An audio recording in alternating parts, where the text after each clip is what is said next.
Now, DJ, I went over some ways to stay active, and I don't assume you think you're going to be playing sports for the rest of your life. So, what are some ways that you think that you'll stay active, or that you've seen people stay active as they get older? Well, one thing I do now is play baseball, so I feel like slow pitch softball will be something I like to do. All right, so you said you play baseball. Now, is there a lot of running involved in that, or Usually usually? enough to stay active. I mean, with practice and stuff. All right. Now, do you feel like you'll get as much activity and stuff after you're done playing slow pitch softball as you do with baseball? I don't think it'll be nearly as much, but I feel like it might be enough to, like you said, slow down the aging process. Yeah, because a lot of people don't realize it, but as you get older, you do start to deteriorate a little bit. You don't feel like being as active after you get done lifting and stuff. You get sore, and a lot of people take that as, well, it's time to stop working out. It's time to stop lifting. When in fact, actually, it means it's time to start going lighter on your weights.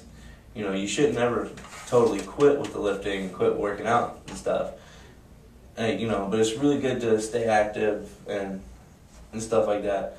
Now, what do your family members do to stay active? Some of your older family members. I know my oldest brother has a kid that keeps him pretty active, but I don't plan on having one of those for a while. Mm-hmm. And then my other brother's in the Navy, so I have this PT going. And what a lot of people don't realize is if you have kids and stuff, being a coach for them is another really good way to staying active. Because you're not training as hard, you're not training like they are, but you're getting in there with a little bit, and you're working out with them a little bit, running and stuff with them, and showing them how to do stuff.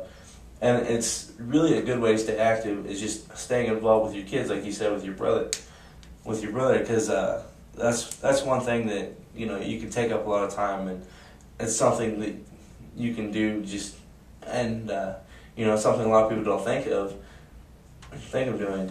Yeah, you said being a coach to keep you active, and I never thought about that, actually, being active, but now that I think about it, they actually do a lot. Yeah, because, look at your, 5th and 6th grade basketball coaches, or baseball coaches, or whatever sport you played whenever you're younger, Because, like, in my experience, my basketball coaches in 5th and 6th grade, they were showing us how to do layups. They were going out there and scrimmaging and doing all that stuff and showing us how to get it done. And it's just little things like that that'll help you stay active and everything.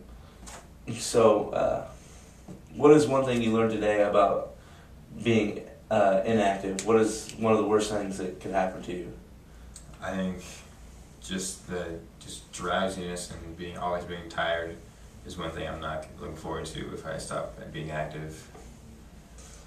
Oh yeah, that's never fun, because for some people it gets to the point that whenever they do become inactive, they get in such bad shape that it just feels like they're congested all the time. They can't really breathe very well. They just, they don't, and it comes to a point that after you don't do stuff for so long, you don't want to do anything anymore.